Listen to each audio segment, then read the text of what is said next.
Hello, everybody. I hope you all are doing very fine and very happy. You are all घर पर सब लोग enjoy कर रहे हैं। बहुत अच्छा मौसम है। Enjoy the good weather. लेकिन अच्छे मौसम के साथ आपके पास बहुत सारी जिम्मेदारियां आती हैं। जिम्मेदारियों का नाम है मच्छर। Because we are suppose to be away from मच्छर। मच्छर से बहुत सारी बीमारियां होती हैं। आपने बहुत सुंदर सुंदर पोस्टर्स बनाइए और आस पड़ोस में चिपकाइए और लोगों को बताइए कि मच्छरों से बचना, मच्छरों से सावधान रहना कितना ज़रूरी है, कितना इंपॉर्टेंट है। चलिए हम शुरू करते हैं आज की वर्कशीट हम दोनों लैंग्वेजेस में करने वाले हैं। 6 to 8 की वर्कशीट है। वर्कशीट नंबर 15 डेटेड 22 जुलाई। अगर आपने चैनल को सब्सक्राइब नहीं किया है अभी तक तो प्लीज़ चैनल को अभी सब्सक्राइब करिए। अगर सब्सक्राइब कर लिया है तो अपने दोस्तों के साथ ये वीडियो ज़रूर शेयर कीजिए।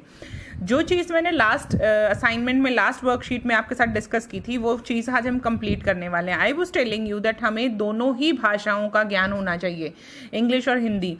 तो हम लोग क्या करेंगे, दोनों ही भाषाओं में वर्कशीट करेंगे, मैंने आपको बोला था। तो उसके बाद मुझे आइडिया आया कि क्यों ना मैं ही दोनों भाषाओं में आपकी वर्कशीट बना दूं, ताकि आपके लिए वो वर्कशीट करना और उसको नोट डाउन करना बहुत आसान हो जाए। तो मैंने आज से वो शुरू कर दिया है। आपको दोनों ही लैंग्वेजेस की वर्कशीट एक साथ मिलेगी और उसमें आप आराम से देख सकते हैं और बिल्कुल क्लैरिटी भी मिलेगी।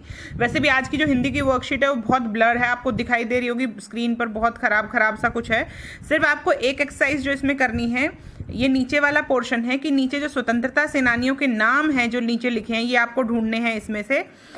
इसमें सुभाष चंद्र बोस है, भगत सिंह हैं, ये चीज़ें आप ढूंढेंगे। ठीक है, आप इस वीडियो को पॉज करेंगे और ढूंढेंगे इसमें कौन कौन से स्वतंत्रता सेनानियों के नाम हैं। और लास्ट में मैं आपके पास छोड़ के भी जाऊंगी ये दोनों स्लाइड्स, ताकि आप आराम से ढूंढ सकें वीडियो के बाद। अब हम शुरू करते हैं वीडियो में ना 3 बच्चे बात कर रहे हैं, चंदू, बंधु एंड कन्नू। सबकी फोटो आपको नजर आ रही है, वेरी गुड। तीनों बात कर रहे हैं कुछ फ्रीडम स्ट्रगल ऑफ इंडिया, यानी भारत के स्वतंत्रता सेनानी, भारत को आज़ादी दिलाने में किन लोगों ने बहुत बड़ा योगदान दिया। तो एक दूसरे से सिर्फ ये हिंट दे रहे हैं, उसका नाम नहीं बता रहे हैं कि वो इंसान कौन था। आज की हमारी एक्सरसाइज यही है। आज हमें ये देखना है कि कौन कौन से वो लोग थे जिनकी वजह से हमने आज़ादी पाई और जिनके बारे में ये चर्चा कर रहे हैं। तो चलो शुरू करते हैं क्लास। ये देखिए, पहला हिंट जो हिंदी में दिया गया है, हिंदी लैंग्वेज में लिखा है, इनका जन्म 2 अक्टूबर 1869 को गुजरात में हुआ। 1917 में चंपारण में सत्याग्रह और भारत में असहयोग और सविनय अवज्ञा आंदोलन करवाकर इन्होंने स्वतंत्रता संग्राम में बहुत बड़ा योगदान दिया। तो किन चीज़ों को आपको हाईलाइट करना है? देखिए, पहली चीज़ तो ये कि आपको ये इंग्लिश में पढ़ना है और हिंदी में पढ़ना है। दूसरी चीज़ ये कि आपको पता होना चाहिए कि देश के ये जो फोटो है या ये जो हिंट है किसके बारे में। सबसे पहली चीज़, जो सबसे बड़ा हिंट जो मेरे लिए है, अगर मैं बहुत छोटी होती तुम्हारे जितनी, तो मेरे लिए हिंट होता 2 अक्टूबर। 2 अक्टूबर को भारत में 2 ही लोगों का जन्म होता है, एक तो महात्मा गांधी जी का, एक लाल बहादुर शास्त्री जी का। भारत के दूसरे प्रधानमंत्री थे पंडित जवाहरलाल नेहरू की आकस्मिक मृत्यु हो गई थी 1964 में। उसके बाद लाल बहादुर शास्त्री ही हमारे क्या बने थे, प्रधानमंत्री बने थे। उनका जन्मदिन भी 2 अक्टूबर को आता है। तो हमारे लिए सबसे बड़ा हिंट क्या है? 2 अक्टूबर को जन्म, 2 अक्टूबर को जन्म और भारत में असहयोग आंदोलन, ये दोनों हिंट हैं।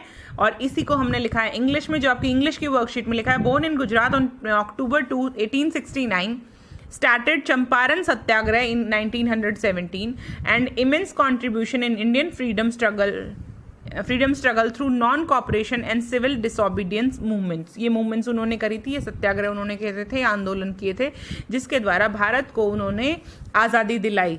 आपने वो कविता सुनी है ना, पुतली बाई माँ के पूत, सदा हाथ से काता सूत, सच्चाई के थे वो दूत, सेवा करना उनका काम, महात्मा गांधी को प्रणाम। ये हमारी पोएम पढ़ते थे हम लोग उस जमाने में, और यही है इस पहेली का जवाब, यानी कि Mahatma Gandhi. Father of nation भी कहते हैं महात्मा गांधी को, राष्ट्रपिता भी कहते हैं। चलिए ठीक है, अब हम आते हैं अगली पहेली की तरफ। अगली पहेली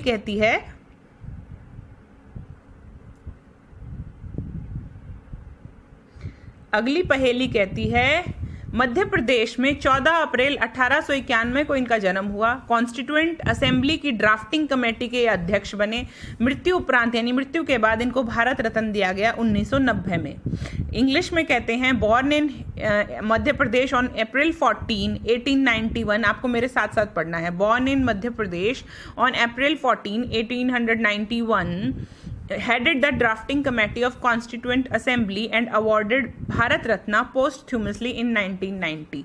भारत का सबसे बड़ा अवार्ड, सिविलियन अवार्ड, यानी कि एक तो मिलिट्री में, आर्मी में जो लोग होते हैं उनको अवार्ड मिलता है, है ना, उनको मेडल मिलते हैं, और एक जो नॉर्मल इंसान होते हैं जो आर्मी में नहीं होते या फौज में नहीं होते उनको मिलते हैं। तो जो भारत का सबसे बड़ा सिविलियन अवार्ड, भारत का सबसे बड़ा सिविलियन अवार्ड कहा जाता है भारत रत्न। भारत रत्न से बड़ा भारत में कोई अवार्ड नहीं है।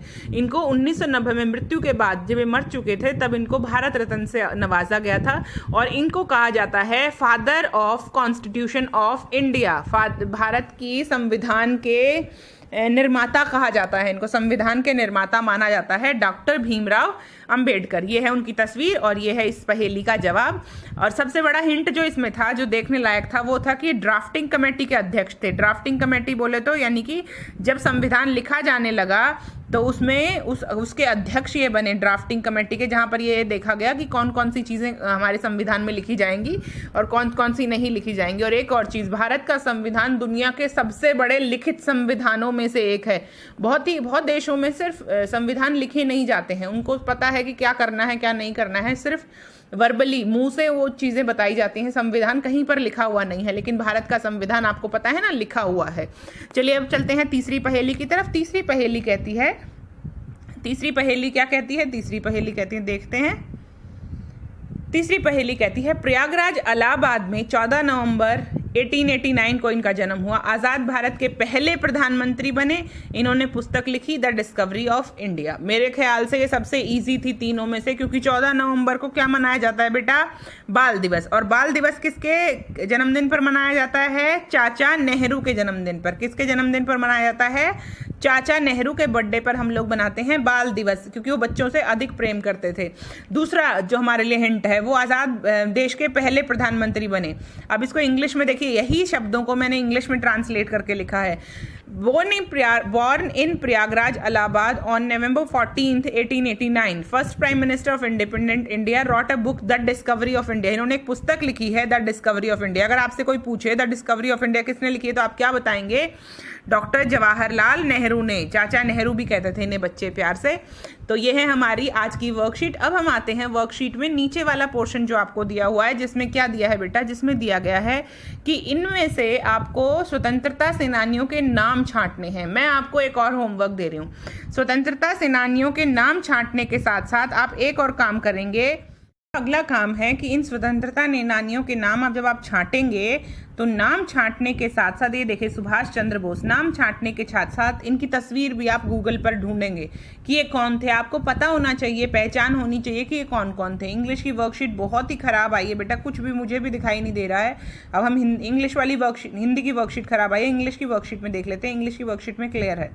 इंग्लिश की वर्कशीट में देखिए, यहाँ पर मैंने बिल्कुल सेपरेट करके लिखा है। सबसे पहली लाइन में है Subhash Chandra Bose. I hope you are able to see, Subhash Chandra Bose है। फिर दूसरी लाइन में भगत सिंह हैं, उसके बाद चंद्रशेखर आज़ाद हैं तीसरी लाइन में, उसके बाद है वल्लभ भाई पटेल, जिनकी मूर्ति बनाई गई है गुजरात में। अगर आपको याद हो, गुजरात में बहुत बड़ी मूर्ति बनाई गई है पटेल जी की, वल्लभ भाई पटेल को जी की। इनको लौह पुरुष कहा जाता था, ठीक है। और इसके बाद है लक्ष्मीबाई, आखिरी लाइन में किसका नाम है, लक्ष्मीबाई का। तो इनको आप अंडरलाइन करेंगे और पढ़ते रहेंगे। अगर कोई चीज़ समझ में नहीं आती तो उसको समझेंगे, और इंग्लिश और हिंदी दोनों में ही काम करेंगे। ये नहीं सोचेंगे कि इंग्लिश में काम नहीं करना है, ये नहीं सोचेंगे कि हिंदी में काम नहीं करना है। दोनों ही भाषाएं हमें आनी चाहिए बेटा, ये बहुत ज़रूरी है। अभी से हम सीखेंगे तो आगे हमारी ज़िंदगी बहुत आसान हो जाएगी और आगे हम लोग कभी भी असफल नहीं होंगे चीज़ों को लेकर। तो I hope you are able to understand all the facts which I am trying to tell you. Please keep studying, please keep learning the new things. Thank you so much, bye bye, take care.